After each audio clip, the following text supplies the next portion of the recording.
वही अपना अंतिमा डीजे करुणा वाले छोरे।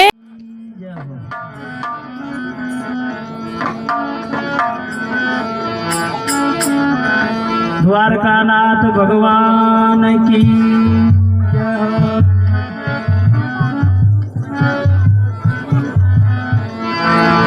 संत शिरोमणि रविदास जी महाराज की जय।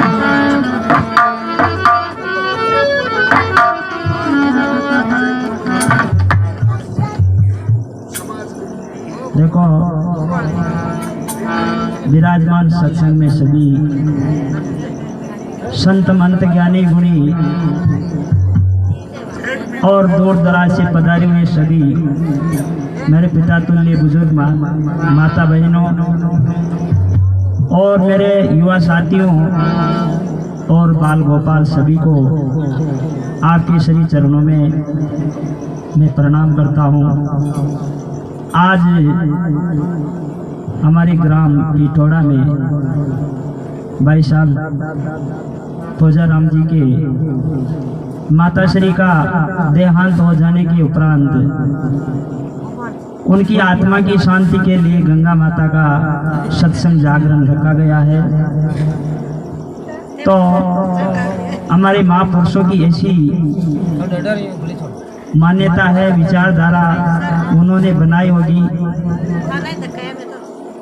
उनके जाने के बाद में उनकी आत्मा की शांति के लिए गंगा माता को वहां से हम आदर सहित यहाँ लाते हैं और पाटे पे विराजमान किया जाता है। उस पे दीपक ज्योति जलाई जाती है और हमारे संत महापुरुषों को बुला के सभी परिवारजनों को बुला के और सभी ग्रामवासी भाई बंधु सभी को यहाँ हम इस पंडाल में उनकी आत्मा की शांति के लिए हम प्रार्थना करते हैं परमात्मा से कि उस जाने वाले दिव्यांग आत्मा को परमात्मा शांति प्रदान करे। ऐसी हमारे महापुरुषों की विचारधारा है, उनका अनुसरण हम करने जा रहे हैं। तो सभी संत महापुरुषों के वचनों को शांति से सुने और अपने जीवन में उतारे। सत्संग का मेन उद्देश्य इस मनुष्य जीवन का कौन सी दिशा में महापुरुष दिखाते हैं उस दिशा की तरफ हमारा इशारा होता है। महापुरुषों के वाक्यों का श्रवण करें, मनन करें, निधिध्यासन करें, अपने जीवन में उतारे। ये सत्संग एक भवतारण की नाव है। गंगा माता में से पार उतारने के लिए नाव बनाई जाती है और हमारे महापुरुषों ने इस संसार सागर से पार उतरने के लिए ये सत्संग एक नाव बनाई है। इसमें केवटिया हमारे स्वामी जी विराजमान है।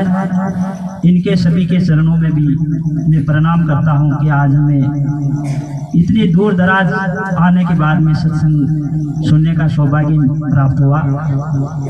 हमारे से किसी प्रकार की कोई त्रुटि हो जाए तो मैं माफ कर देंगे। सजलो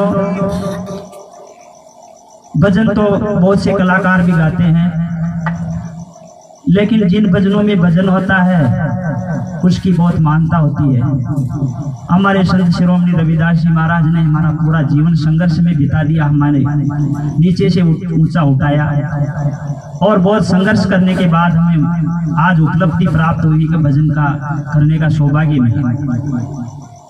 आज हमारे बीच में विराजमान स्वामी जी जो बांग्ला से पधारे हैं, बाबा रामदेव जी महाराज ने एक विचारधारा बनाई कि मेरे जाने के बाद में इस समाज को ऐसी दिशा दिखाने वाले सूर्य एक दीपक से दूसरा दीपक जलाया जाए और ये पूरा भारत में ऐसा दीपक जले कि मेरे समाज को जागृति आ जाए। मेरी समाज सोई हुई है उसको अज्ञानता की नींद से जगा दे, ऐसे महापुरुषों को उन्होंने चुना और एक कामड़िया मिशन बनाया। उस मिशन के माध्यम से इन लोगों को सदस्य बनाए। पूरे भारत में 20-20, 25-25 गांव के अंतराल सदस्य बना के इस समाज को अच्छी दिशा दिखाने के लिए ये हमारे कुल गुरु घोषित किया गया। आज इनके श्री चरणों में हम बैठ के इनके वाक्य सुन के हम जीवन को सफलता प्राप्त करने का प्रयास कर रहे हैं। तो मेरा जाने वाले माता श्री के चरणों में बार बार नमन है कि हे परमात्मा उनकी आत्मा को शांति प्रदान करे।